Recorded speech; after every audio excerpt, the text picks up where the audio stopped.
J'ai prévu de vous parler. Donc, comme il vous a été dit, je suis installé dans la région puisque le destin m'a été très favorable en me faisant rencontrer dans ma ville catalane. Et je suis passionné de photographie depuis pas mal d'années. Bon, c'est surtout depuis que les activités professionnelles ont cessé que je fais ça très activement. Et il m'est paru évident que si je voulais pratiquer la photographie, il fallait que je connaisse son histoire. Et donc j'ai étudié un petit peu parallèlement l'histoire de la photographie. En est né quelques conférences qui tournent autour de ce sujet. Et dans la mesure où on y parle pas mal de l'ambiance intellectuelle de l'Allemagne d'entre-deux-guerres, eh bien je l'ai proposé à cette association que je remercie vivement. Je vais essayer de parler sans micro. Si jamais vous ne l'entendiez pas, vous me le dites. D'autre part, j'ai un petit défaut, c'est qu'au fur et à mesure que je fatigue en parlant, je parle de plus en plus vite. Donc vous avez le droit de lever les bras et de protester, je ne me vexerai pas. Madame est chargée en particulier d'être vigilante. Mais bon, voilà. Mais évidemment, le but, c'est que vous suiviez parfaitement. Voilà, la lumière va s'éteindre. Et... alors, il y a encore un peu de lumière. Voilà. Donc on va parler d'une longue période qui va du début du 19e siècle jusqu'à l'époque contemporaine. On va surtout parler de ce qui se passe aux États-Unis, puisque le style documentaire, c'est dans les années 30 qu'il a été défini aux États-Unis. Il y a des prémices et il y a des suites. On va beaucoup parler de l'Allemagne à cette époque-là, mais également plus contemporaine, et un peu de la France. Donc on va balayer en fait beaucoup de l'histoire de la photographie ayant comme tout art une histoire qu'il est intéressant d'étudier.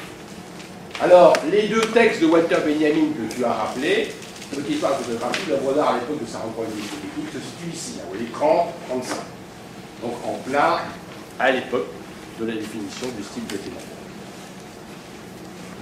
Alors, on commence par la fin du 19e siècle et le tout début du 20e siècle, le pictorialisme.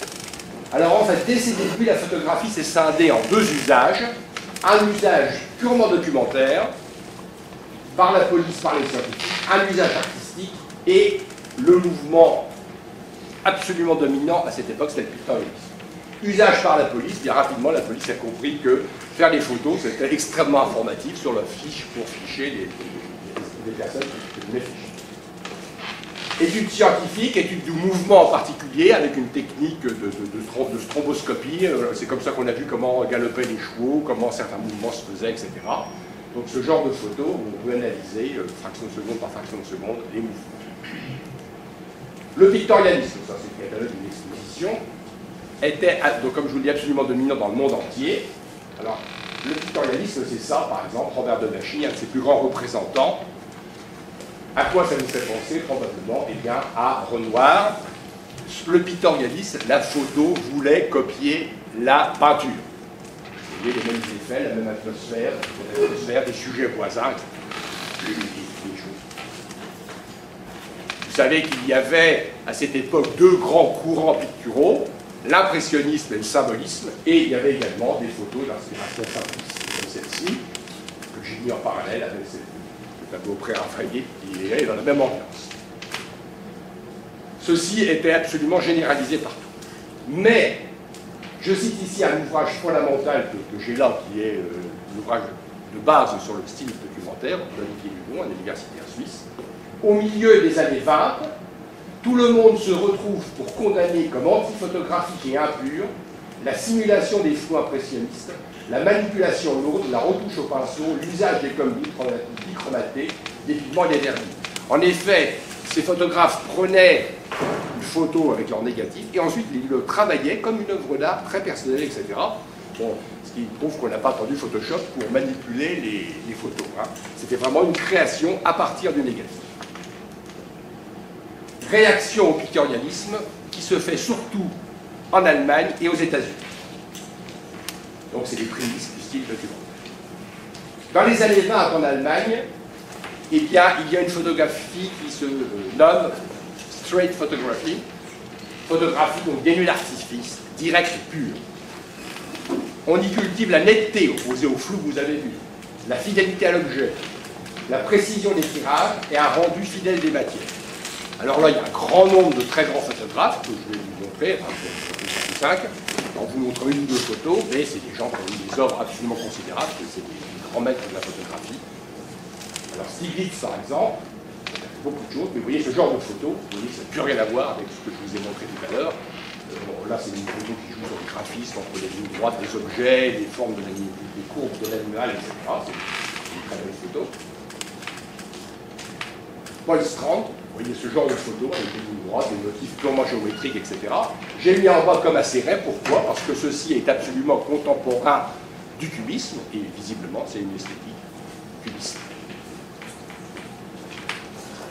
Station, pareil, tout ça c'est des grands noms pour des œuvres gigantesques. Et vous voyez ici, pareil, on joue sur la matière des peaux, sur l'alignement, sur les lignes, les motifs répétitifs, etc. Complètement autre chose que le temps. Alors, un grand photographe, Edward Weston, qui faisait partie d'un groupe F64. F64, ça veut dire quoi? Ça veut dire que le diaphragme de son appareil, une chambre photographique, est très fermé, et plus on ferme, plus les détails sont rendus avec précision. Alors, il a photographié des objets en jouant sur les matières, comme ça, des objets extrêmement simples, comme des feuilles de chou.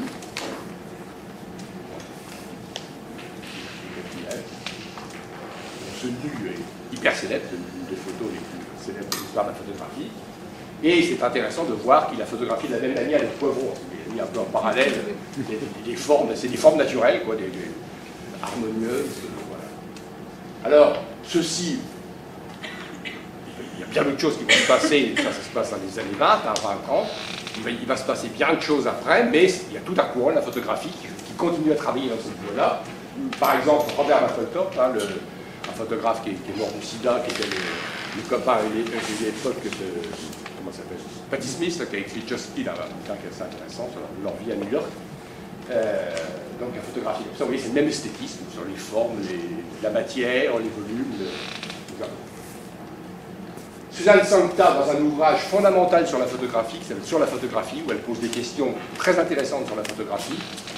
Pendant une brève période, disons de Stiglitz à la fin du règne de Watson, on a eu l'impression qu'une solide base d'évaluation des photographies avait été définie, éclairage impeccable, adresse de la composition, clarté du sujet, précision de la mise au point, perfection du tirage, c'est ce qu'on appelle l'attitude watsonienne.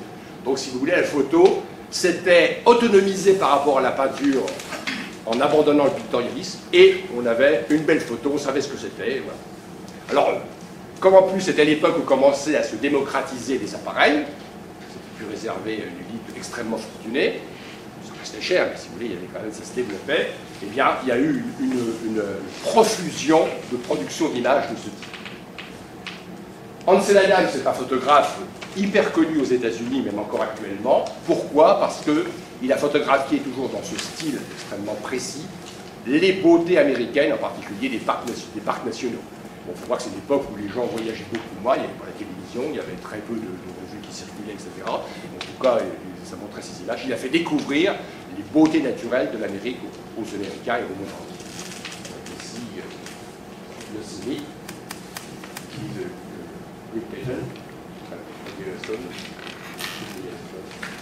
des photos, on pourrait voir en tirage, des photos extrêmement précises.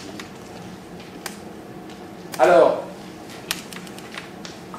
après donc, ce mouvement, on passe en Allemagne, où il se passe des choses assez voisines. La première grande vague de réaction au pictorialisme, c'est la nouvelle vision, avec comme leader Moliagi, qui fait partie du Bauhaus, de l'école de Bauhaus. L'idée, c'est d'ouvrir et de libérer la vision humaine par des plongées, des contre-plongées, c'est-à-dire viser vers le bas, viser vers le haut, faire des gros plans, etc. Donc des vues complètement différentes de ces vues pictorialistes qui étaient en fait des tableaux. Alors voilà par exemple une vue quasiment aérienne, hein, si vous voulez, d'un rapport, qui est des caractéristiques pour avoir ça, ou au contraire une contre-plongée. Alors ça maintenant, une photo comme ça nous paraît banal, alors tout amateur peut faire ça en quantité très facilement, mais il faut voir qu'à l'époque c'était quand même vraiment nouveau. Et pourquoi c'était nouveau? Eh bien c'est parce qu'on était passé de la chambre, qui était le seul instrument autrefois, à des instruments légers comme le Leica qui a été inventé en 1925. Donc avec un petit appareil comme ça, évidemment, on peut se mettre avec un on peut viser vers le haut, vers le bas, beaucoup plus facilement qu'avec une chambre. Et donc ça a libéré effectivement la vision, les points de vue. Mais là aussi, comme ça devenait accessible, ces appareils-là ont pu quand même être vendus assez massivement, eh bien, on a eu l'hypertrophie de l'âge d'esthétique nouvelle vision. C'est devenu un nouvel académisme, il y avait des règles, il fallait bien composer les choses, etc. Tout ça. Et une sorte de maniérisme, c'est-à-dire tout le monde se copiait, avec l'éthique, etc. Et on a dit que le cubisme avait un peu remplacé l'impressionnisme dans une volonté de copier la peinture. Donc toujours un peu ce complexe d'infériorité de la photographie par rapport à la peinture. Et donc il y a eu une réaction à ça, qui était la nouvelle objectivité, avec Albert Angerpatch, qui est le grand leader. On a simplifié les prises de vue, simplifié les sujets, simplifié les choses. Et on veut décrire la beauté du monde de façon la plus sobre possible. Donc on fait des gros plans, des natures mortes, netteté extrême, rendu de texture, ça subsiste.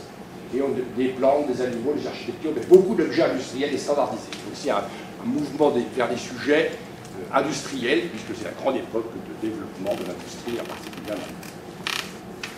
Et un ouvrage qui a été un grand succès, c'est un des premiers grands succès de librairie, si on peut dire, d'édition d'ouvrages photographiques, c'est Die Weltschön, Le Monde est beau, en 1928, qui voulait s'appeler, selon l'auteur, Les choses.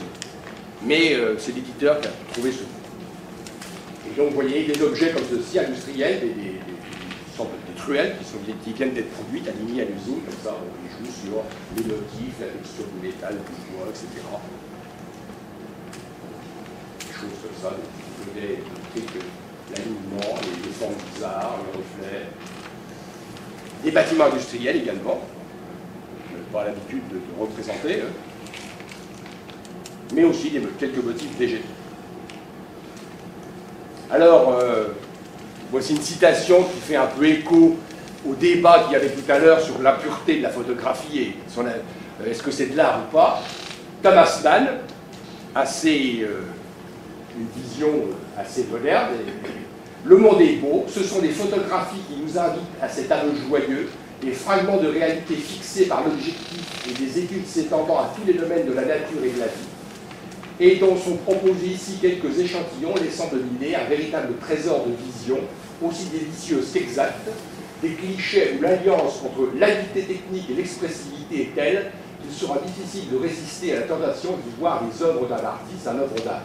Je connais les résistances de l'humanisme puritain, auquel faisait allusion à la citation également de Walter Benjamin, ceux qui voyaient dans cette pure reproduction technique du réel quelque chose d'anti-artistique. Thomas Mann avait une vision, et bien que ce soit, il peut parler de reproduction technique et d'expressivité. C'est tout le débat de la photographie documentaire dont je vais vous parler. Bien que l'on reproduise avec un appareil des choses assez froidement, on peut quand même exprimer des sentiments. Il y a eu l'été dernier au Jeu de Paume à Paris une très belle exposition Angerpatch qui s'appelait Les choses d'ailleurs, ils ont repris le titre qu'ils souhaitaient donner à son ouvrage.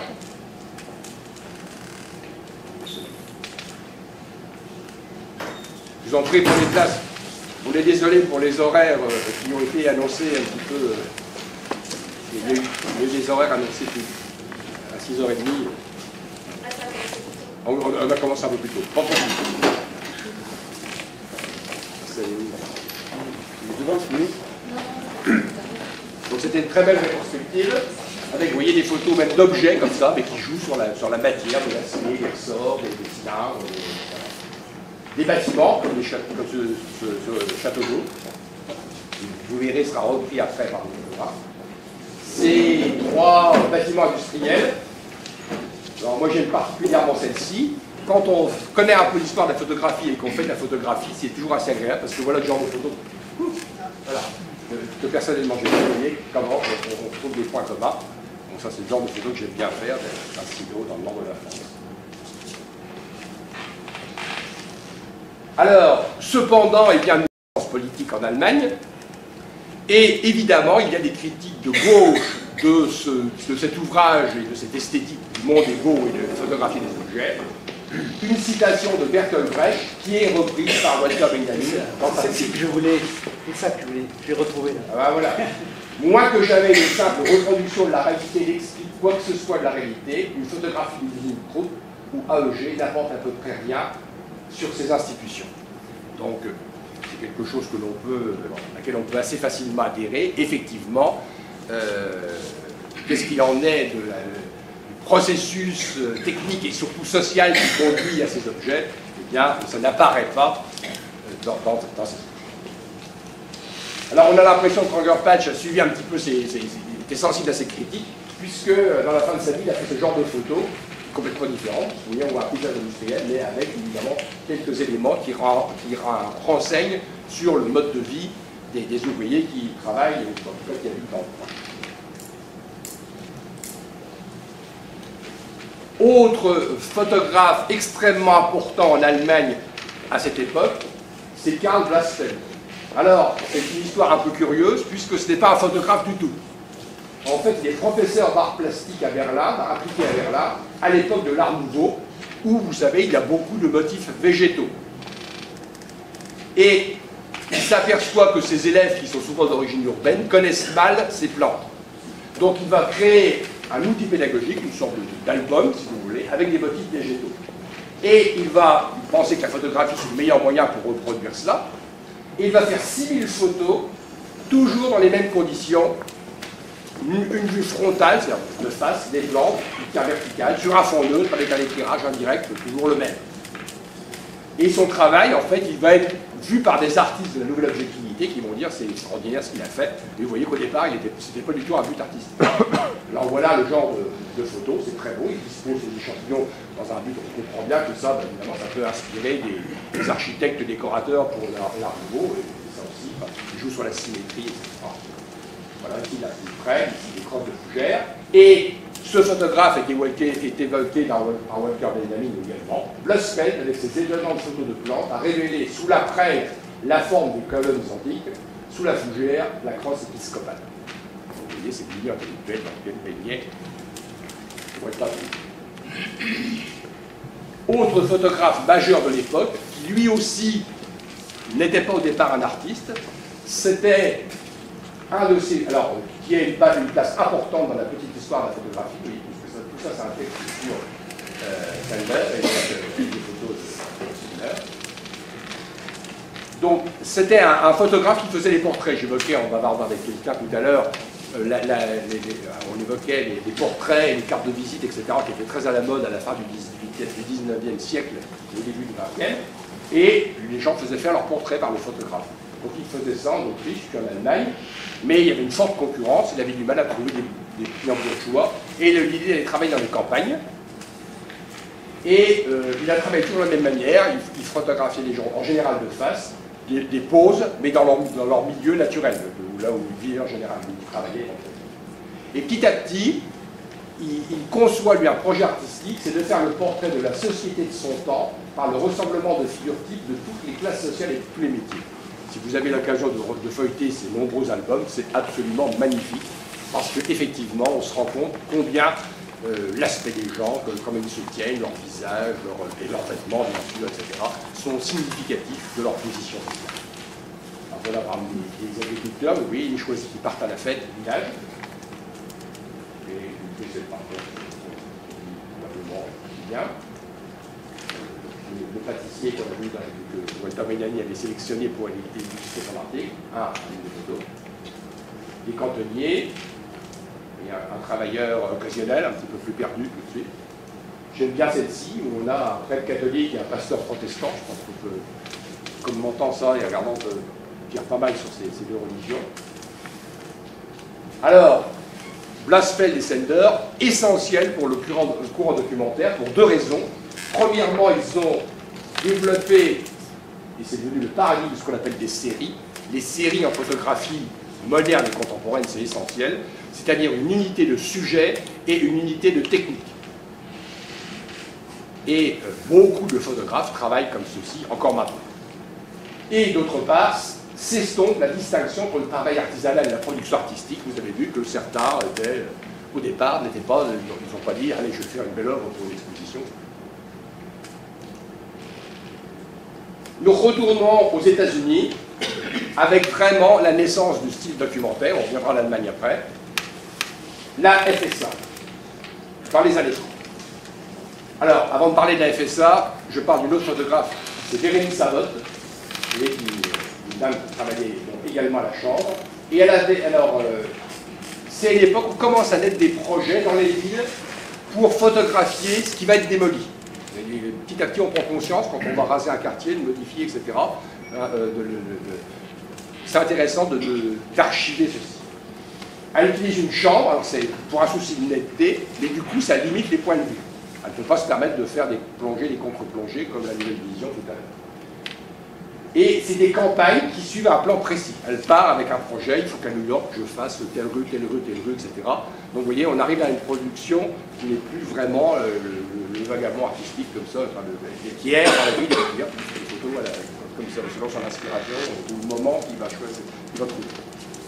Donc alors c'est des photos, il y avait un projet qui s'appelait Sending New York, qui était donc pendant une commande dans des endroits où ça allait, le quartier qui allait être remanié. Donc des vues comme ceci. Donc Bérénice Sabotte, importante dans cette étape de documentation, je dirais, sur commande et planifiée d'une ville en changement. Et la personne clé de cet exposé, c'est Walter Evans, donc un photographe américain qui a inventé le mot style documentaire.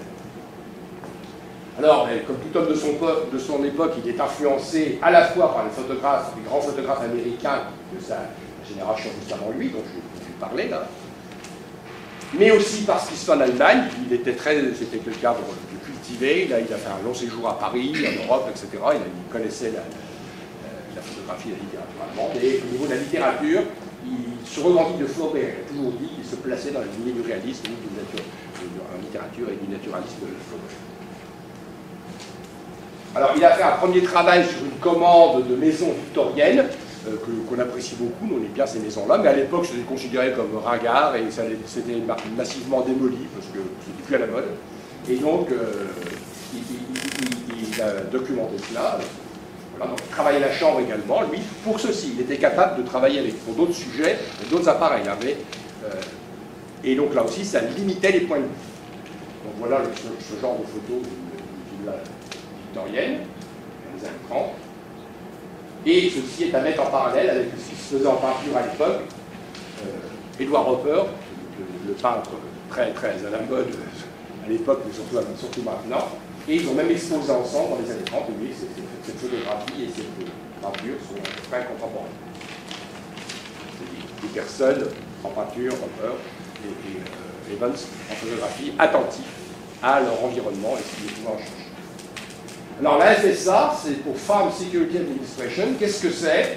C'est à l'époque de la crise de 29, le ministère de l'Agriculture demande à des photographes de créer une structure pour défendre les paysans, pour défendre, oui, pour prendre en charge et aider les paysans touchés par la crise, ceux qui sont obligés de migrer vers l'Ouest en particulier, donc la Farm Security Administration. Et pour sa communication, il crée une section où il engage un bon nombre de photographes, une quarantaine, mais il n'y en a qu'une vingtaine à peu près qui vont vraiment beaucoup travailler, mais qui vont produire un très grand nombre d'images pendant 5 ans, sur la crise des agriculteurs. C'est tout à fait ce que l'on voit dans le roman de Steinbeck, Les raisins de la colère, ou dans le très beau film de John Ford, dont l'esthétisme s'inspire d'ailleurs des photos de la FSA. Un ouvrage en France qui montre certaines de ces photographies, quelques-unes de ces innombrables photographies. Alors voici la photo typique de Walter Evans. Un garage dont on ne sait plus trop s'il est ouvert ou pas, une vue de face bien précise, les horizontales sur horizontales, les verticales verticales, pas trop un peu d'ombre, mais pas trop, etc. Voilà typiquement ce qu'est le style documentaire, les choses vues en face, comme elles sont, simplement. Pour les photographes, pas de règles des tiers, pas de choses comme ça, pas de personnages. Bon, il fait des photos avec les personnes, mais déjà, ils ne sont pas besoin que quelqu'un le vend pour voir les proportions, il faut quelqu'un. Non, il montre les choses comme elles sont. C'est la photo emblématique du style documentaire. D'ailleurs, Éric de Chassey, qui est un ancien directeur de la Villa Médicis à Rome, il a écrit tout un livre sur ce qu'on appelle la photographie plate. Et là, il a pris cette photo comme couverture de son ouvrage. Alors voilà pour une église, comme on en voit beaucoup, de ces petites églises en Amérique, comme maintenant. Des maisons, vue de face. Quand il y a de la publicité devant, il photographie la publicité. Alors, il y a quelques vues un peu obliques, avec beaucoup d'enseignes, il s'intéresse beaucoup aux enseignes, hein, du Coca-Cola, etc. Ou des vues de rue comme ceci, qui préfigurent, ce que feront beaucoup de photographes plus tard, on en parlera. Des intérieurs également. Alors vous voyez cet intérieur extrêmement austère de paysans, mais il y a une ambiance à l'époque que la beauté est un peu partout et qu'il y a des arrangements inconscients. C'est-à-dire que même quelqu'un qui est totalement à distance de l'art, qui n'a aucune préoccupation, inconsciemment peut organiser les choses de façon harmonieuse. Et on est proche également des ready-made de Marcel Duchamp, c'est-à-dire que n'importe quel objet, situation, groupe d'objets pris dans le réel, auquel l'artiste n'est pas intervenu, s'il décide d'en faire une œuvre d'art, c'est bien une œuvre d'art. Il y a un petit peu de ça aussi dans l'art. Cette photo est absolument magnifique, mais voilà, il a trouvé ça chez les paysans. Il fait des portraits, mais vous voyez, il fait des portraits de face, comme ça, comme une photo scolaire. Une de ses photos les plus connues, c'est Madame Golo.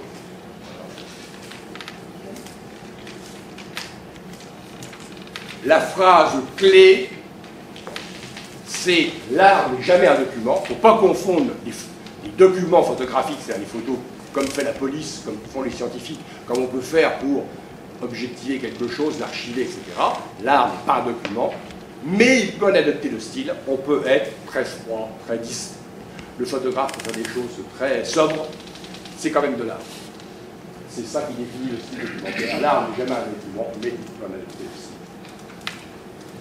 Alors je vais lire une longue citation de John Barkowski, qui est le responsable de la photographie dans les années 70 au Musée d'Art moderne de New York, qui a un petit peu, comme je l'ai expliqué, réhabilité Walker Evans, qui avait été oublié pendant la guerre. La citation est un peu longue, mais à mon avis, c'est la meilleure définition du style documentaire. C'est à cette époque, vers 1930, que des photographes raffinés découvrirent les usages poétiques des faits regardés en face de façon brute, des faits présentés avec une telle réserve que la qualité de l'image semblait identique à celle du sujet. Ce nouveau style se fit appeler documentaire. C'est dans l'œuvre de Walker Evans que cette approche de la photographie a été définie le plus clairement. Son travail semblait au premier abord presque l'antithèse de l'art.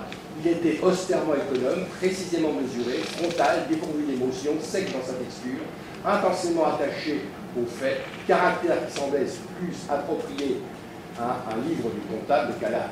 Donc vous voyez, c'est une sorte d'oxymore, cette définition, puisque d'un côté on a art poétique, et de l'autre côté on a toute une lignée de mots qui ont des connotations de rigueur, etc. Et donc le style, traditionnellement, communément, est opposé à l'art. Alors, le retrait de l'auteur, en quoi il peut se manifester? Regardez ces deux vues de garage, une de Walker Evans, une de Russell Lee, un autre photographe de la ça.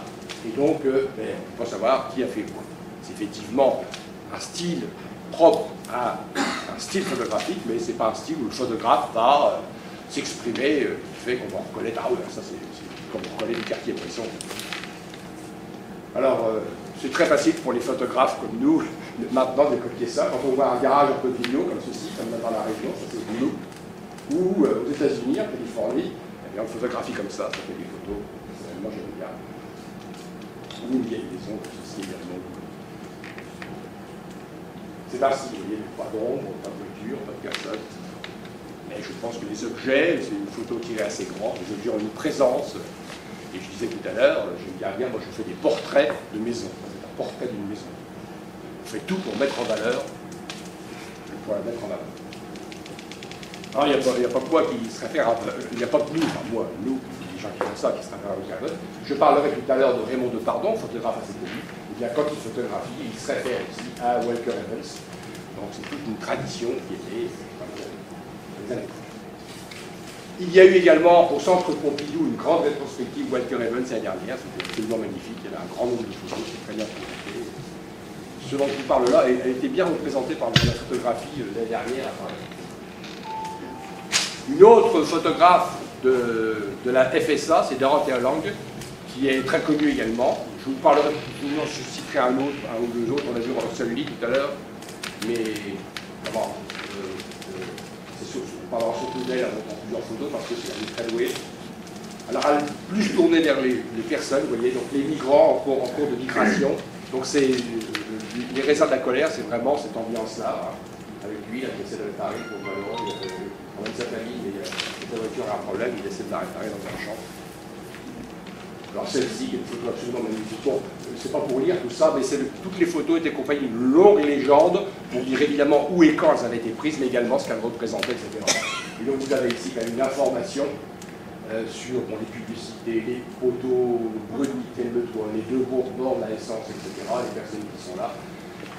Je parlerai de cette photo, je révoquerai à la fin de l'exposé en parlant de la lisibilité. Cette photo, sa principale qualité à mes yeux, c'est la lisibilité. C'est-à-dire qu'on voit des choses extrêmement complexes, sociales, etc., mais tout est lisible. Alors la photo la plus connue, comme tout à l'heure, il y avait Madame Moreau de Walter Evans, c'est cette photo de Dorothea Lange, la mère migrante. Alors, je vous parle de la Farm Security Administration comme là où est né le style documentaire, mais dans ce projet photographique, il y a eu d'autres courants photographiques qui sont nés, et on peut faire une espèce de classification et d'évolution qui part de la FSA et qui va jusqu'à nos jours. Le style documentaire de Walter Evans. Déjà chez la mère migrante, c'est une autre vue de la mère migrante, on est déjà dans le document compassionnel, on est dans l'objectivité du jour. La photo humaniste, bon, il y a Cartier-Bresson, il y en a quelques autres, je vous parlais tout à l'heure, on est un peu dans la fraternité, là. Visiblement, le photographe, il a une relation de fraternité avec ce peuple parisien, là, qui profite des week-ends et des congés payés, etc. Et puis par contre, Salgado, en 1995, c'est la photo humanitaire, cette fois-ci, on est dans la dénonciation. Donc il y a une évolution de la relation du photographe à son sujet. Et donc c'est parti un peu. La photo humaniste, c'est très populaire en France. Cartier-Bresson, Guédot, Miroir, Marc-Laï, etc. Des photos très françaises. Il y a également des photos de rue. Il y a Ben Shaw qui a fait des photos de rue aux États-Unis. Qui a annoncé un petit peu les grands photographes. Je ne vous montrerai pas de photos, la Vinogrand et Friedlander, c'est les grands photographes de rue américaines, street photographie. Voilà, donc il a fait des choses qui commençaient. Alors là, lui, il travaillait avec un appareil léger. C'est pas des photos à la chute. États-Unis, Allemagne et en France. Le style documentaire en France. Eh bien, la France peut s'enorgueillir d'avoir inventé ce qui s'appelle les missions photographiques, puisque en 1851, il y a une commission des monuments historiques qui demande à Prosper Mérimée de coordonner l'activité de différents photographes qui vont photographier les monuments remarquables. On est dans la phase un petit peu avant Viollet-le-Duc, hein, c'est que la France s'intéresse à ces monuments historiques. Et là, c'est intéressant, il y a je crois que c'est Le Gray, un des plus connus, qui a photographié le Gouin total sur Terre.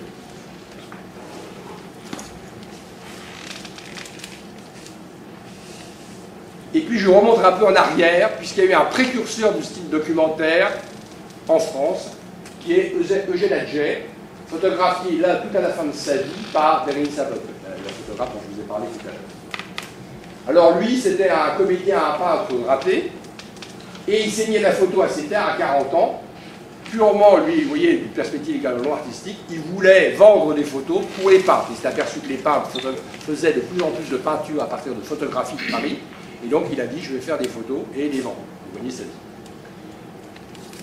Et en fait, on a dit que c'était le douanier Rousseau de la photographie, c'est-à-dire qu'il a fait une œuvre d'art un peu en bricolant, enfin, en faisant autre chose qu'une œuvre d'art. Pas d'intention vraiment, pas d'ambition culturelle. Et Bérénice Abbott s'est très intéressée à son travail, et quand il est mort en 27, ce qu'elle a pu récupérer, elle l'a acheté, et c'est parti aux États-Unis. Et c'est les Américains qui ont fait découvrir au monde les travaux d'Adjet.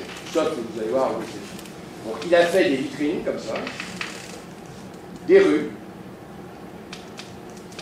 des cours, etc. Donc là aussi, il y a une multitude de photos, il y a eu quelques expositions, c'est là à la Fontaine, je crois qu'il y a la Bibliothèque nationale.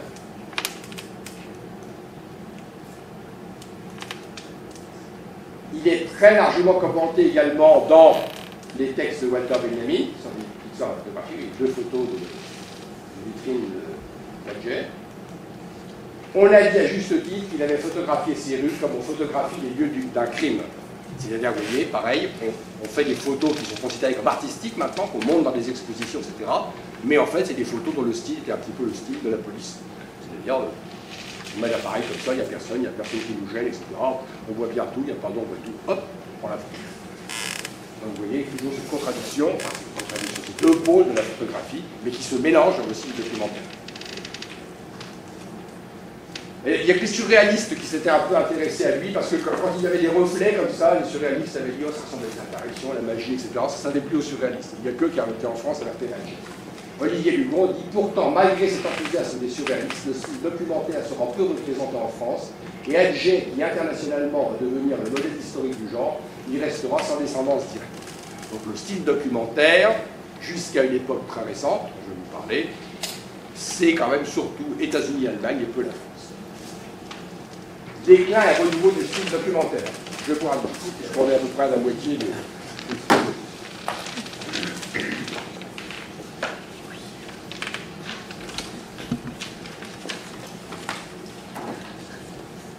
Dommage, je parle pas trop vite. Pas encore. C'est juste pour le dire. Hein. Alors, déclin du style documentaire aux USA. Alors, il y a eu la guerre, là, les États-Unis qui se sont engagés dans la guerre en 1942, et là, évidemment, il ne s'agissait plus tellement de faire de la publicité sur ce qui n'allait pas aux États-Unis, sur les pauvres agriculteurs, etc. Et c'était même considéré comme plus ou moins antipatriotique.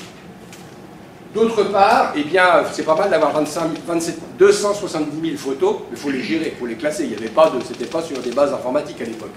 Donc, ça s'embrouille un peu les crayons, ils recommençaient tout, ils reclassaient tout. Est-ce qu'on classe par thème, par région, par photographe, par... Bon, grande difficulté. Et puis, c'était l'époque des magazines, et donc on voulait plutôt des photos impressionnantes, etc. Donc, on faisait des mises en scène, on faisait des éclairages artificiels, etc.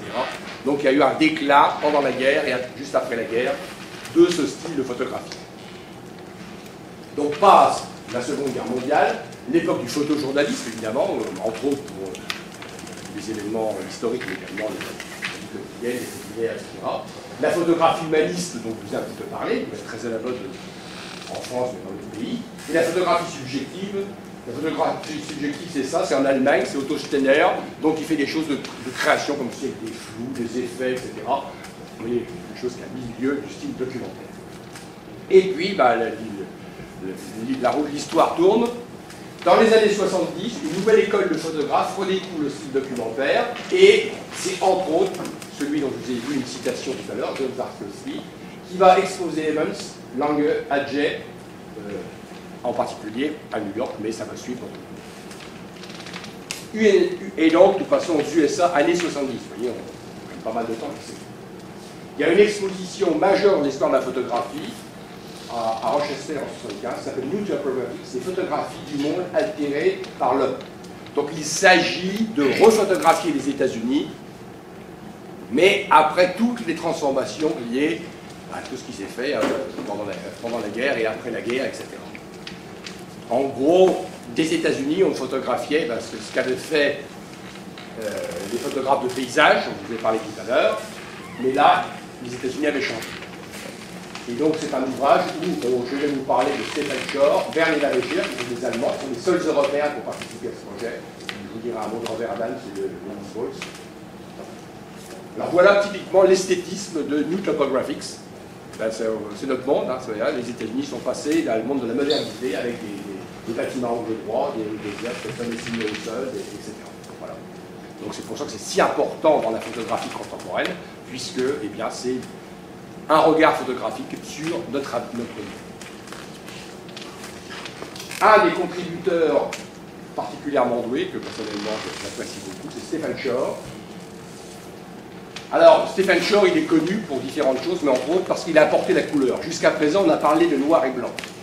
Et Walker Evans, il avait dit à l'époque, il a dit beaucoup de choses intéressantes, Walker Evans, parce qu'il a dit aussi des sottises, il a dit la photographie couleur est vulgaire. Bon, on peut l'excuser, c'est-à-dire qu'à l'époque, la couleur qui existait déjà, avant la guerre, eh bien c'était pour les magazines, la publicité, etc. C'était pas pour l'art. Il y avait l'art noir et blanc et l'utilisation commerciale de la photographie en couleur. Eh bien, Stephen Shore a introduit, il n'est pas le seul, il y a aussi William Eggleston et John Leonard, quelques autres, mais c'est les trois grands noms, introduit la photographie de couleur. Et des photos de couleur qui sont très élégantes. Un de ses ouvrages majeurs, c'est Uncommon Places, qui est un multiphrase, puisque c'est en fait des lieux parfaitement banals. Alors on voit les choses, vous voyez, ça c'est tout à fait dans le style de Walter Evans, sauf en couleur. Mais les scènes typiques des États-Unis, avec les grands parkings, qui commencent à apparaître sur les supermarchés, dans les villes, etc.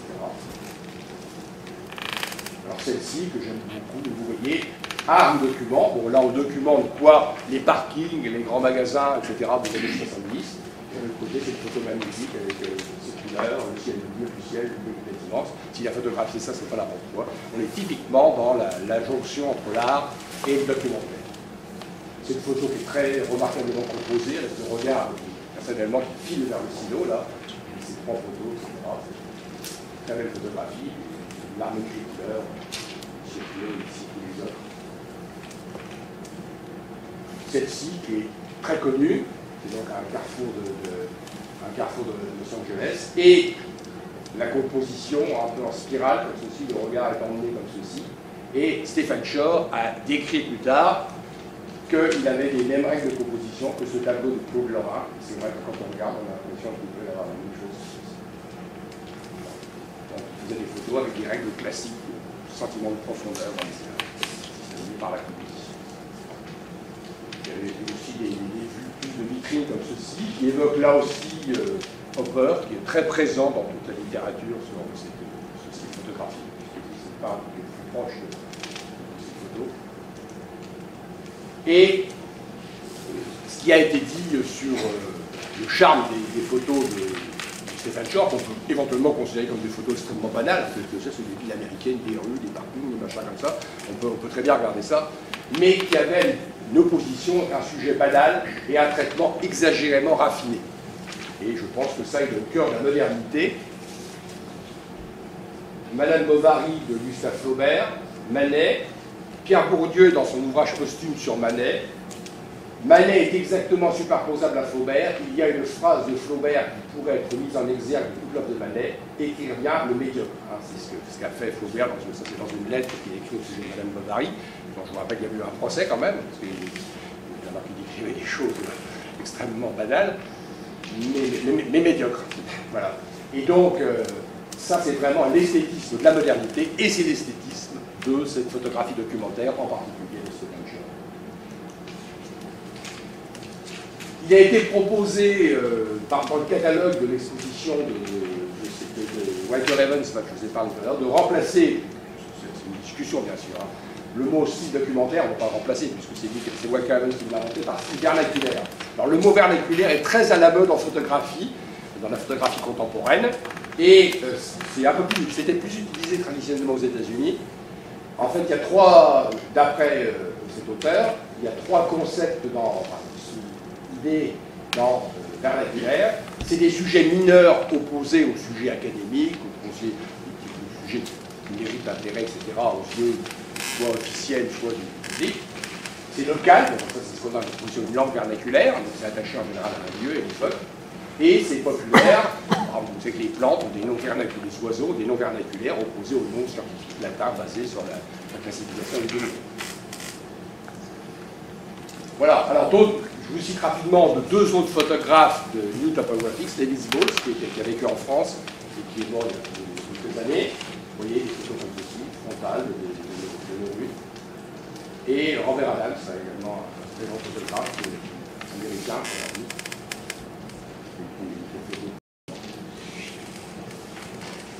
on retraverse l'Atlantique et on va parler de l'école de Düsseldorf, majeure également pour la photographie contemporaine. Nous sommes dans les années 80. Voici un couple de photographes, Bern et Hilla Becher, qui sont décédés en 2007, qui sont nés après la guerre, qui sont décédés en 2007 pour l'homme, et Hilla Becher est né il y a pas très longtemps. ils ont passé toute leur vie à faire toujours le même type de photos, avec un énorme succès. Ils ont été plein de prix. À partir de la fin des années 50, ils ont fait un inventaire systématique des bâtiments industriels de la roue qui commence à disparaître. Il y a une grande réforme, enfin, des modifications de l'industrie, en particulier métallurgique, européenne, enfin mondiale et européenne, et donc la roue, qui est une grande région industrielle, où avait été élevé entre autres de Bernd Becher, Ila Becher venait de l'Est, et donc ils ont vu ça disparaître, ils ont dit on va le photographier. Une unité stylistique, un peu comme Blasfeld, lumière neutre, ciel couvert, vue frontale, sujet isolé, pas de personne, utilisation d'un tel objectif pour que les objets, un tel objectif, les objets sont moins déformés, ils se mettent loin. Tout à l'heure, vous voyez sur la photo, ils sont assez loin de leur sujet, vous voyez. Comme ça, les objets ne sont pas déformés, peu déformés en perspective. Et Bernd Becher va être nommé professeur à l'Académie de Düsseldorf pendant 20 ans, et il va fonder une école avec des élèves prestigieux, dont je vais vous parler après. Alors, ils ont appelé leurs objets, et ça a eu un grand succès, cette expression, des sculptures anonymes. Ils ont dit, voilà, ces objets sont très beaux, ce sont des sculptures, mais anonymes, c'est-à-dire qu'effectivement, le type qui a fait ça, son objet, c'était quelque chose qui fonctionnait, il savait que c'était pas des structures pérennes, ça disparaît au jour où elles seraient usées, ou la technique aurait évolué, mais c'est des sculptures. Alors, on l'apprend. Et donc, il les regroupe ensuite, comme ceci, en polyptyque, en 6, en 8, etc. Ils appellent ça la typologie, alors ici, des doubles châteaux, des gazonnets, des chevalements, ce qui permet aux ascenseurs de descendre dans le lit, des taux de refroidissement. Alors quel est le point commun entre ça et ça? Eh bien, le mot commun s'appelle la sobriété. Sobriété par dénuement ici, les paysans n'avaient pas grand-chose chez eux. Et ça, c'est une sobriété fonctionnelle. On veut que ça fonctionne, c'est tout. Celle-ci, j'aime beaucoup. Regardez ces 9 maisons qui ont toutes la même structure. Regardez la disposition des fenêtres, qu'est-ce qui a bien pu se passer. Celle-ci est à peu près rationnelle. Là, c'est déjà dissymétrique. Là, il y en a une là-haut, selon ce qu'elle fait. Là, regardez ça, voilà. Donc, moi, je trouve ça, ça fait réfléchir et imaginer qu'est-ce qui a bien pu se passer dans ces bâtiments pour qu'ils aboutissent à cette structure en partant d'un point initial voisin. Des silos, beaucoup de silos. Alors moi, j'aime bien photographier les silos. Voilà, les silos que je photographie français ou aux États-Unis. Mais je ne les présente pas comme eux, vous verrez peut-être. Alors, on va passer maintenant, peu de temps après, 10 ans après, où on commence à avoir des élèves qui sont connus. C'est l'école photographique de Düsseldorf, un ouvrage qui s'appelle là. Les plus connus, Andras Gursky, les deux autres ensuite, Tamaskus Tomarov, Hofer, Hütte, bon après les autres, un peu moins, puis il y en a plein d'autres connus. Ça, c'est des grands photographes, vous allez voir. Andras Gursky. Alors voilà le genre de photo avec qui il a commencé. Bon, moi j'aime beaucoup cette photographie, c'est l'aéroport de Schiphol, d'Amsterdam. Je me demande pourquoi j'aime bien ça, les horizontales, les verticales, le ciel un peu hollandais, qui rappelle la peinture hollandaise. La matérialité des vitres, là, on a un petit reflet, etc. Pour moi, c'est une très belle photo. J'aime beaucoup ce genre de photo. Cathédrale. Alors là, on a changé, il a beaucoup évolué, Gursky. Ça, c'est la cathédrale de Chartres. Mais en fait, il n'y a pas ça à Chartres. Il a photographié les vitraux de la cathédrale de Chartres. Il a vaguement retiré les couleurs, etc. Il a modifié. Il les a regroupés comme ceci. Il les a allongés en hauteur. Il a réduit la taille des bonhommes, etc. Donc, en fait, c'est un lieu qui n'existe pas, basé à partir d'éléments photographiques et traité par ordinateur. Et c'est un lieu qui n'existe pas. Un concert de Madonna, avec Madonna ici. Et voilà, pareil là, une foule qui s'élève vers le ciel, comme ça, avec quelque chose qui... C'est pas une vraie photo, c'est basé à partir de vrais éléments photographiques, mais c'est des images reconstruits par ordinateur. Quand on regarde bien ici, là, en fait, ils sont en train de faire un film, comme vous, monsieur. Et c'est le célèbre photographe cinéaste allemand Wim Wenders. Alors c'est un peu un paradoxe de voir Wim Wenders sur cette photo, il était d'accord, bien sûr, mais parce que Wim Wenders, il a dit ça, il a fait de la photo, c'est Wim Wenders, ça intéresse la photo. D'autre part, le numérique permet de réinventer la réalité, de créer des paysages qui n'existaient pas, et beaucoup de photographes contemporains cèdent à cette tentation, simplement parce que c'est possible. Je pense qu'il faudrait trouver un autre mot pour qualifier ce qu'ils font, parce que c'est un acte fondamentalement différent. C'est un débat très important en photographie. Est-ce qu'on est encore dans la photographie quand on reconstruit le monde? Alors, ce qu'il faut voir, c'est que ce que fait Gursky, c'est reconstruire le monde, mais c'est pour en mieux parler. Il s'éloigne, il ne fait pas des photos imaginaires, il ne crée pas des univers mythiques, etc. En fait, ce qu'il fait, c'est reconstruire le monde pour en parler encore mieux, pour exagérer. Alors, vous voyez son évolution. Là, on est dans l'authentique. Là, on est pas l'authentique, mais plausible. On pourrait imaginer quand même que ça existe, que ça. Et puis là, avec ces gens qui sont dans le ciel, on est probablement ni dans l'authentique, ni dans le plausible. Une photo très connue, c'est une barre d'immeuble par là, ça parle. Alors la caractéristique de cette photo, c'est que quand on s'en approche, elle est extrêmement détaillée, elle est très grande, elle fait plusieurs mètres de large, et quand on peut voir ce qui se passe dans chaque appartement, pratiquement. Donc c'est des photos où on regarde soit de loin, soit de près.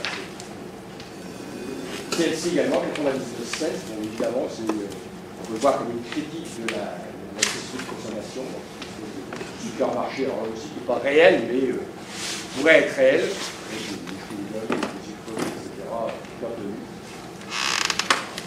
celle-ci, sur le Rhin, donc le Rhin, complètement, il a fait ces petites traces de maisons, de choses comme ça. Alors comme je vous le disais, beaucoup de ces photos sont comme celle-ci, mais celle-ci fait 2 mètres sur presque 4 mètres. Elle a une petite particularité, cette photo, c'est la photographie la plus chère du monde. Elle a été vendue en 2011, 4 300 000 $. Il y a eu des bruits comme quoi il y en a une qui a été vendue un peu plus cher, mais ça a été contesté, etc. Ça c'est sûr. Voilà. Donc, les élèves des pêcheurs marquent l'entrée de la photographie dans le monde de la spéculation de l'art, avec des sommes, ça c'est le maximum, c'est la photo la plus chère, mais on a beaucoup de photos, 1 million, 500 000 $ ou euros, etc. Ça, des fois, à la question est-ce que la photographie est un art, il a parfois été dit, à partir du moment où les choses se vendent de ce prix-là, c'est pas la peine de discuter, c'est absolument évident. C'est une réponse.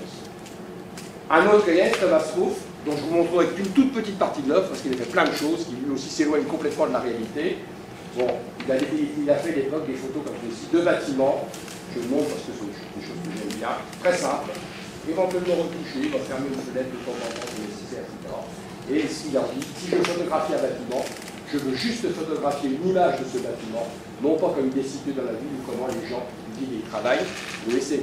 Parce que quand on fait une photographie de style documentaire, où effectivement on veut faire passer un message social, etc., comme un peu Ranger Pêche tout à l'heure avec ces draps qui séchaient au premier plan, ou alors on considère la réalité comme des objets et on s'intéresse aux objets.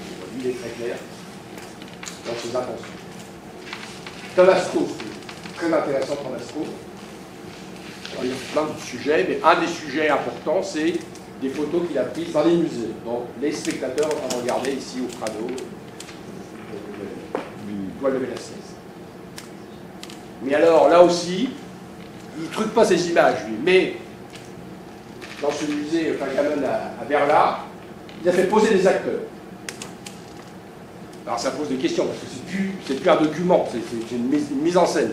Mais est-ce que, entre ça et ça, il y a une différence? S'il l'a fait, qu'il décide que c'est mieux, etc. Vous voyez, ça fait partie de ces... Je vais vous, petit à petit, pour la fin de l'exposé, je vais vous introduire les discussions qu'il y a autour du documentaire et de ses limites et de ses variations, etc. Donc là, est-ce qu'on est encore dans le documentaire ou pas? On monte le musée, ça sont probablement assez réalistes, mais c'est plus un document puisque c'est une mise en scène. Alors, il est fasciné par les objets industriels, et moi j'aime bien ça aussi. Cette photo est absolument magnifique, elle fait pareil de 2 mètres sur 3, et quand on est au pied de ça, on a l'échelle qui dirige le regard, etc. Vous voyez la taille de la photo, vous voyez les installations techniques, etc. C'est une très très belle photo. Et quand je photographie mes silos, disons, c'est un petit peu dans cette perspective-là. Ça, c'est la tour de terrasse, pour ceux qui connaissent, pas de cuir. Et donc, moi, je le fais, je ne fais pas les photos comme ils font, hein. Je suis un modeste amateur par rapport à ces grands photographes, mais j'essaie de faire des tirages assez grands. Je fais des tirages qui font 1 mètre sur 1 mètre 20. Donc, c'est quand même assez impressionnant quand même, ça prend pas mal. Voilà, les silos que je vous ai montrés tout à l'heure, vous voyez, ils sont très. Alors, ça a été cette évolution de la photographie vers les grands formats, qui est caractéristique de cette école de Düsseldorf, des élèves. Les pêcheurs faisaient des formats raisonnables, les élèves, tous les Gursky, Strauss, font des grands formats. Eh bien, ça a été théorisé sur la notion de forme tableau par le critique français Jean-François Chevrier. Et on passe à des œuvres plus individuelles que des séries. Bon, il y a des séries, mais ce qui compte quand même, c'est l'œuvre individuelle. C'est des objets durables faits pour les expositions. Ça, c'est pas une photo comme ça dans un bouquin, etc., ou une photo qu'on leur range. Donc, c'est vraiment des gros objets, donc en grand format. Et on peut tout à fait penser ça en se référant à la notion d'aura introduite par Walter Benjamin dans ces deux textes, et il parle au niveau dans l'art moderne, et en particulier la photographie, de la déchéance de l'aura. Qu'est-ce que l'aura? Alors, voilà, vous voyez, tous ces caractères se résument dans la notion d'aura. On pourrait dire, à l'époque de la reproductivité des coups, ce qui dépérit dans l'œuvre d'art, c'est son aura. Alors un peu après, il y a cette phrase-là, mais qui n'est pas très éclairante. Qu'est-ce qu'au fond l'aura? Un singulier entrelac d'espace et de temps, unique apparition dans le lointain, aussi proche soit-elle. Bon, c'est pas très clair. Je vous dirais simplement, l'aura, qu'est-ce que c'est? Imaginez que l'on fasse une reproduction de la Joconde, et c'est sûrement possible, telle qu'aucun spectateur est capable de voir la différence avec le réel. Eh bien, si on prête ça à Abu Dhabi, ils vont crier au scandale en disant que vous avez trompé. La Joconde, c'est la Joconde. Une œuvre d'art, c'est l'œuvre d'art unique, etc. La photographie, les photographies même des Béchers, peuvent être imprimées à tant d'exemplaires, tirées à tant d'exemplaires, ce sont toujours les mêmes. Si vous avez une photographie des Béchers, vous dites, ah, moi je voulais la première, l'original. Non, il n'y a pas d'original, c'est des photographies des Béchers. Par contre, les grandes photographies comme ça, de 2 mètres sur 4, souvent quelque chose qui approche de ça, eh bien c'est des offres pratiquement uniques. Et voilà. Donc vous voyez, on peut penser ce retour à la forme tableau avec le concept introduit par Walter Benjamin, qui est un concept qui a un énorme succès à l'Aura, les œuvres d'art. Les derniers photographes dont je vais vous parler, c'est de certaines missions et de Raymond de Bardon, et vous montrer également la confusion actuelle qui règne dans le documentaire. Bon, c'est une préoccupation un peu personnelle de photographe, mais ça peut vous intéresser parce que vous avez vu un petit peu que c'était les enjeux des différentes approches du documentaire. Alors l'émission, on a parlé de la mission géographique française, de la Farm Security Administration. Donc, effectivement, qu'est-ce que c'est? C'est une institution qui demande à des photographes, vous allez photographier ça. Il y a la mission d'Adatar, hyper célèbre en France Territoire Liquide et France du disciple plus contemporaine, et puis les observateurs du paysage dans Géladono. Alors là, donc les deux premières, je vous ai déjà parlé. La mission d'Adatar, c'est la délégation à l'aménagement du territoire, qui à l'époque de Mitterrand, en 1984, a demandé à des photographes de faire un bilan photographique de la France transformée par les 30 Glorieuses. Des constructions de villes, des autoroutes et tout ça.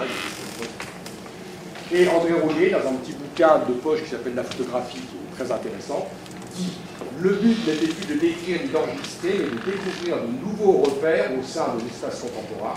La plupart des 28 photographes de la mission d'Adatar ont été délibérément choisis parmi ceux dont le travail et les recherches débarquaient de la stricte posture documentaire, des artistes assurant leur pleine vision plutôt que les documentaristes. » Donc, une autre expression qu'il emploie, c'est d'inventer de nouvelles visibilités. C'est un peu comme pour New Topographics, c'est-à-dire de nouvelles choses à regarder et à photographier dans notre monde transformé par la modernité. Alors, à partir de là, il y a des photographes qui s'en sont pris effectivement avec ces choses assez documentaires, voilà, donc les lignes en plein air. Raymond Depardon qui a travaillé sur la région de son père, qui a été remaniée par les lignes électriques des fermiers, hein,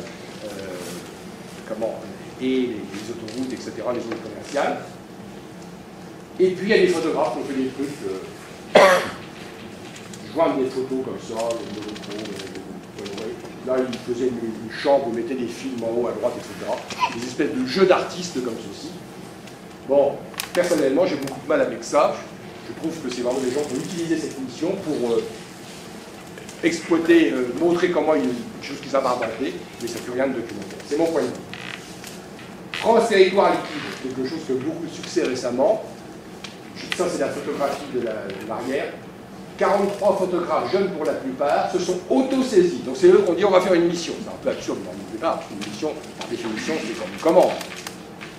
Une mission inscrite dans la forte tradition de la mission ethnographique, de la DATAR, de la Farm Security Administration, oui, pour référence à ce que je vous ai parlé, c'est de dire un pays sans le figer. Alors là aussi, on trouve des gens qui ont photographié des choses très intéressantes. Par exemple, j'ai bien le travail d'Aglaé Jory, qui a photographié des personnes, souvent jeunes, et là où elles vivent, dans cet immeuble. Voilà. Bon, c'est une juste imposition de personnes, c'est un bilan de la France qui est pas mal. Et puis on trouve des trucs comme Iléna Brauteus, qui est une photographe très célèbre, hein, c'est une Finlandaise qui vit en France, il y a une rétrospective très belle à Montpellier, là, au Pavillon Populaire, l'année dernière. Mais vous voyez, elle se met toujours en scène. Alors qu'est-ce que c'est un documentaire sur la France contemporaine? Je trouve que c'est des gens qui s'introduisent là-dedans et qui montrent leur truc. C'est sympathique, mais ça n'a rien à voir. Donc je trouve que c'est un peu une imposture. C'est mon point de vue. La France vue d'ici, alors là c'est également très joli. Tout ça, c'est des expositions qui tournent, vous avez l'occasion de les voir, vous pouvez y aller. C'est organisé par l'Image Singulière qui est à 7, le festival d'image singulière qui a lieu tous les printemps à 7, là c'est le conseil de l'année, c'est intéressant. Et également Mediapart, vous voyez, avec une orientation un peu politique. Un reportage sur la France actuelle, avec des choses très belles, comme des gens qui vivent chez eux, comme ceci. Plusieurs séries sur les apprentis, les jeunes apprentis dans les usines, etc. On les voit qui sont un peu gauche, comme ça. C'est très beau. Et puis les gens qui font des trucs, elle, là, avec des espèces de formule chimique au-dessus de la tête, là. Elle, avec un caillou. Vous voyez, personnellement, je trouve que ces photographes, nos filles, n'ont pas grand-chose à voir dans ces projets qui sont par ailleurs très intéressants. Pour commenter ceci, je dirais que le documentaire La confusion des contextes, évidemment, aucune photo n'est parfaitement objective. Le simple cadrage est déjà un approche objectif. Tout le monde le sait. C'est bien que la photo est assez objective, mais ce n'est pas parfaitement objectif. Il faut choisir de faire une photo, il faut choisir un sujet. Voilà. Mais à partir de ça, il y en a qui refusent de distinguer l'objectif et le subjectif. Tout est mélange tout. C'est le cas, je pense, des personnes qui ont montré des photos très d'expressivité du photographe l'emporte largement sur le sujet, ou au contraire, ce que je préfère, moi, conserver la distinction entre les photographies tournées vers leur objet et les photographies tournées vers le style. Je pense que souvent, au lieu de classer les choses, on peut mieux les placer sur un curseur, et classer les photos, l'important, c'est ce que l'on montre. Bon, vraiment de pardon, c'est pas trop fatigué en prenant cette photo, mais par contre, c'est intéressant de montrer comment le paysan, maintenant, il travaille sous des lignes en tension. Et puis, la photographie subjective, bon, ben là, c'est pas tant la dame qui se montre, c'est l'idée d'avoir fait un portrait flou comme ça, qui peut être une métaphore du changement de la personne, etc. Mais c'est la manière dont on le montre. Alors là, ben, si vous voulez, rien n'est parfaitement au pôle. Walter Evans, moi je le mets là, c'est que beaucoup l'objet, il y a un peu du style, et puis eux, ben, ce qu'on montre, ça n'a pas beaucoup d'intérêt, c'est purement. Alors, donc, à mon avis, documentaire, ils doivent être ici, ceux qui sont ici, n'ont pas trop rien à faire, donc pour documentaire. Bon, discussion de photographie. Les observatoires des paysages, eh bien, c'est là aussi des missions, mais alors là, extrêmement rigoureuses. Des photographes, ou des techniciens, à qui on demande de photographier à des intervalles réguliers de 2-3 ans, exactement au même endroit. Il faut qu'ils notent très précisément là où ils posent leur appareil photo, leur orientation, la hauteur et tout. Et ils font exactement la même photo. Alors voilà, 2 photos par exemple, comme ça, prises au même endroit. Et il n'a pas dû changer de colonnettes. Par contre, il a construit probablement des panneaux solaires. Donc c'est une idée de l'évolution des paysages. Ça part de la constatation que vous avez peut-être fait. Quand il y a un endroit est remanié, même si on y passe tous les jours, au bout de quelques années, on ne se souvient plus comment c'était avant. Donc là, c'est pour mémoriser ça. Alors, c'est un pur document pour le coup. Mais, c'est comme on tourne dans les expositions. Il y a eu à Paris une exposition Paysage français, où on voyait, entre autres, ce genre de choses. Donc c'est un mélange entre l'art et le... Pour terminer, une sorte de mission personnelle, Raymond Depardon, c'est un type qui a fait beaucoup de choses. Des films, des photographies, il a des grands, il était reporter, il était paparazzi, etc. Il a photographié, c'est lui qui a fait la photographie officielle du président Hollande, etc. Et entre 2005 et 2010, il a parcouru la France tout seul avec sa camionnette et il a photographié la France qu'il aimait. La France que je voulais photographier, c'est celle du Jogia, c'est du Tour de France, des ronds-points, des villages et moyennes villes, avec des petites zones industrielles ou urbaines qui se ressemblent toutes et qui sont très peu photographiées. Je connaissais mieux Djibouti que la Meuse. Donc ça aboutit à une exposition à la Bibliothèque nationale, à un bouquin. C'est là où il fait référence à Walter Evans, en disant qu'il essaie des fois de photographier un Walter Evans, mais il ne faut pas toujours. Et voilà ce genre de photo, ici à Commercy. Ça s'insérait, c'est vrai, ça serait près du jet d'eau. Là, ici à droite, c'est le carrefour, le rond-point avec le jet d'eau. C'est ailleurs. Des choses très banales, mais c'est un portrait de la France de notre époque. Avec beaucoup de couleurs. La France est colorée. Les Parisiens ne savent pas que la France est si colorée que ça, mais la France est très colorée. Je termine avec cette remarque sur la réception du style documentaire en France. Donc, beaucoup d'artistes contemporains se mettent dans la lignée de documentaire. Je l'ai montré là avec ces missions et ces missions autoproclamées, même si certains, à mon avis, trahissent complètement le concept, mais d'autres y suivent bien. Bon. Par contre, le public n'est pas très réceptif. En France, eh bien, donc je vais faire une hypothèse sur la méthode de réception du style documentaire en France. Si on demande à deux Français, un public moyen français, de choisir entre cette photo hyper célèbre de Cartier-Bresson et celle-ci tout autant célèbre de Walter Evans, je pense qu'il y en a beaucoup qui choisiront celle-ci. De mon point de vue, mais les photographies, les dispositions de photographie, de la photographie humaniste, de la Bruyère, attirent les fous. Il y a un point commun.